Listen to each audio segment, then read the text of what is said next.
ಪೂಜಾರಿ ಊರಿ ಬೆಳಕೋಟಿರಿ. ಹತ್ತಿ ಎಷ್ಟಿಂದ ಬೆಳೆದ್ರಿ ಇದು? 20-25 ಇರ್ಬೇಕ್ರಿ. 25 ಇರ್ಬೇಕ್ರಿ. ಫಸ್ಟ್ ನೋಡೋದು ಯಾವ್ದು ಹೊಡೆದ್ರಿ? ಶೈನ್ ಹೊಡೆದ್ರಿ. ಯಾವಾಗ ಹೊಡೆದ್ರಿ ಶೈನ್ ರೀ? ನಿನ್ನೆ ಹೊಡೆದ್ರಿ. ನಿನ್ನೆ ಹೊಡೆದಕ್ಕೆ ಈ ಬೆಳಿಗ್ಗೆ ಏನ್ ಚೇಂಜ್ ಅದ್ರಿ? 100 ಜನ ಸತ್ತವ್ರಿ. ಹೆಣ್ಣಪ್ಪ ಸತ್ತಾವ. ಮತ್ ನಿನ್ನೆ ಹೊಡೆದ ಬೆಳಿ ಹೆಂಗಿತ್ರಿ? ಪರಕ ಗಿಡದ ತೋರ್ಸ್ರಲ್ಲ. ಹಾ ರೀ. ನಿನ್ನೆ ಬೆಳಿ ಹೆಂಗಿತ್ರಿ? ಮುಟ್ರ ಐತ್ರಿ ನಿನ್ನೆ. ನಿನ್ನೆ ಸ್ವಲ್ಪ ನಿಚ್ಚಳಾಗ್ಯಾವ್ರಿ.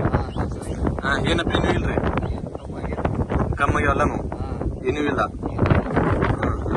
ಮತ್ ಬೇರೆ ಏನ್ ಹೇಳ್ತಾರೆ ಶೈನ್ ಬಗ್ಗೆ ರೀ? ಹಾ ರೀ, ಬೇರೆ ಐತ್ರಿ ಚಲೋ ತಿಳದ್ರಿ. ಬೇರೆ ಐತ್ರಿ ಹುಡ್ಕೋತೈತ್ರಿ. ಹೆಂಗ್ ಹೇಳ್ತ್ರಿ? ಬೇರೆ ಐತ್ರಿಗೆ ಹುಡ್ಕೊಂತಂತ್ರಿ ಹೆಂಗಂತ್ರಿ? ಹೊಡಿಬೇಕಂತೀರಿ? ಈಗ ನಮಗ್ ಪಾಸ್ ಆಗ್ಯದಲ್ರಿ.